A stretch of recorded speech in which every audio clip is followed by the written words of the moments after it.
حضرت شاہ احمد بخاری علیہ رحمہ نقش بندیوں کے امام ہیں، سرخیل ہیں، امام ہیں، مرشد ہیں۔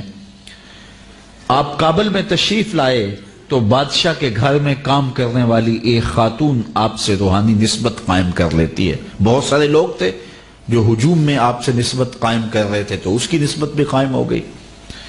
تو وہ سیدھی سادھی خاتون تھی، اس نے پوچھا کہ یہ جو پیرانے عظام ہیں ان سے نسبت قائم کرنے کا کیا فائدہ ہوتا ہے؟ تو کہا یہ دنیا آخرت کی برکتیں ملتی ہیں اور اوکھے ویلے کم بھی آ جاتے ہیں۔ ساری کہانی ہے۔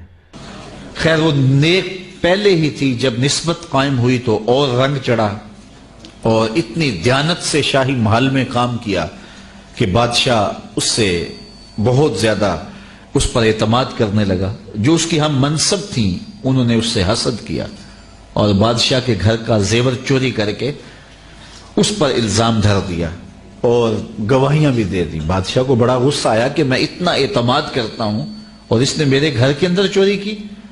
اس نے کوئی بات سنے بغیر کہا کہ اس کو لے جاؤ اور محل کی چھت سے اوپر گرا دو تاکہ باقیوں کو عبرت ہو جائے کہ بادشاہوں کے گھر کتنے مقدس ہوتے ہیں اور وہاں ایسی حرکتیں نہیں کی جاتی۔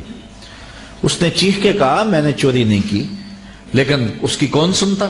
خیر اس کو چھت پہ لے گئے۔ جب پھینکنے لگے تو اس کے دل میں خیال آیا، وہ کسی نے بتایا تھا کہ اوکھے ویلے بزرگ کام آتے ہیں، تو اس سے بڑھ کر اوکھا ویلا ہو کیا سکتا ہے؟ تو اس نے بخارے کی طرف منہ کر کے کہا شیئا للہ چو گدائے مستمند المدد خواہم ز شاہ نقش بند۔ میں نے سنا تھا اوکھے ویلے پیر مدد کو آتے ہیں، تو اس سے اوکھا ویلا تو میرے اوپر نہیں ہو سکتا۔ اور اتنے میں جلاد نے پیچھے سے دھکا دے دیا۔ جب وہ نیچے گئی تو حضرت شاہ نقش بند بخاری نے پکڑ کے آرام سے زمین پہ رکھ دیا۔ تو حیرت زدہ ہوگی، حضرت آپ کب آئے تھے؟ کہا تو از چبارہ آمدی من از بخارا آمدم، تو چبارے سے چل پڑی تھی، میں بخارے سے چل پڑا۔ یہ کہندے نے بزرگ بہت کام کرتے ہیں، بزرگ اڑ لیندے نے۔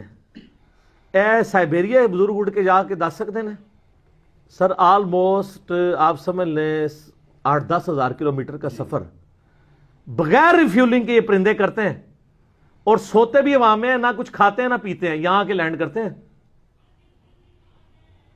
یہ تو بوئنگ 747 کو بھی ریفیولنگ کی ضرورت ہوتی ہے۔ یہ تو کہتے ہیں بزرگ، میں کہنا اللہ تعالیٰ نے جو پرندے بنائے نے انہوں نے برابر نہیں کوئی ہو سکتا۔ تو بزرگ کہتے ہیں دیکھیں جی وہ موبائل دور سن سکتا ہے، بزرگ کیوں نہیں سن سکتے؟ ادھر میں جواب دیتا ہے پھر اللہ سے بولتا ہوں ویسے تو ضرورت ہی نہیں ہے بزرگوں کو سن کے دسن۔ ستے ہو نا بزرگ تے انہوں نے ماں بہن دی گال نہیں کڈنی، ٹھیک ہے؟ گال نہیں کڈنی، بس ستے ہو خراٹے لینے، انہوں نے کول کوئی گال کر دینی ہے، پھر بعد انہوں پوچھنا سنی جائے۔ تو اگر نہیں سن رہے تو مرنے تو بعد بھی انہوں نے سننا اس طرح، تو دوروں بھی نہیں سننا، ٹھیک ہے؟ اور کہتے ہیں دیکھیں جی ایک عام آپ گورے کی بنائی ہوئی چیز، سب یہ وہ کہانیاں جذباتی۔ میں نے کہا مجھے یہ بتائیں کہ ایک چڑیا افضل ہے یا ایک عام مسلمان مومن؟ کہتے ہیں مومن مسلمان۔ تو چڑیا تو اڑ سکتی ہے، تو آپ بزرگ تو اڑے نہیں سکیں گے، آپ کا کوئی مرید ہی اڑ کے بتا دے۔ ساری کہانی ہے۔ اچھا یہ ساری چیزیں بعد میں شروع ہوئی ہیں۔ صحابہ کرام کے بارے میں آپ کو آلموسٹ 0 واقعات ملیں گے، حالانکہ ادھر زیادہ ملنے چاہیے تھے۔ وہ زیادہ حقدار تھے کہ ان کو آئے دن زیارتیں ہوئی ہوتی، آئے دن وہ واقعات۔ تو میں اس کو اسی پہ کنکلوڈ کرتا ہوں جو میں ایک اکثر بتاتا ہوں کہ صحیح مسلم میں حدیث ہے، بنو سلمہ نے ارادہ کیا کہ مسجد نبوی قریب شفٹ ہو جائیں۔ نبی الاسلام نے ان کو دیکھا تو آپ فرمایا کیوں؟ ان کا یا رسول اللہ اتنی دور سے چل کے آتے ہیں، جماعت کا مسئلہ ہوتا ہے، تو ہم نے کہا ہم شفٹ ہی ادھر ہو جاتے ہیں۔ آپ فرمایا جتنے قدم چل کے آتے ہو تمہیں ہر قدم پہ نیکیاں ملتی ہیں۔ تو انہوں نے مدینہ شریف میں مسجد نبوی قریب شفٹ ہونے کا ارادہ ترک کر کے واپس اپنے گاؤں میں چلے گئے، اتنے قدم چل کے آئیں گے۔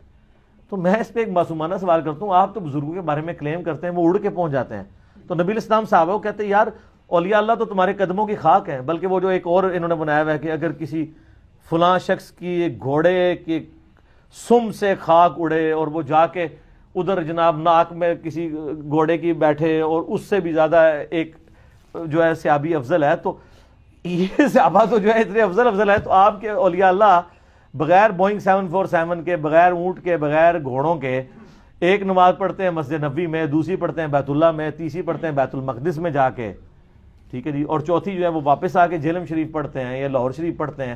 یا کراچی شریف یا اجمیر شریف یا بغداد شریف, تو صحابہ کرام کو تو دماغ میں نہیں تھا کوئی بندہ اڑ سکتا ہے, تو ورنہ کوئی ایسی بات ہونی چاہیے تھی نا, کیونکہ اس زمانے میں لوگ اڑا نہیں کرتے تھے. یہ ایوولوشن شاید ہو گئی ہے کہ اب لوگ اڑنا شروع ہے.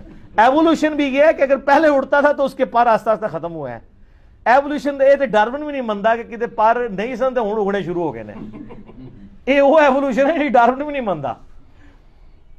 ٹھیک ہے, وہ کہتے ہیں پرندے سن تھلے آئے تو این جو ہے تو یہ جڑی یعنی صوفیاں دی اور مولویاں دی ایوولوشن ہے تو بڑی ڈاڈی ہے.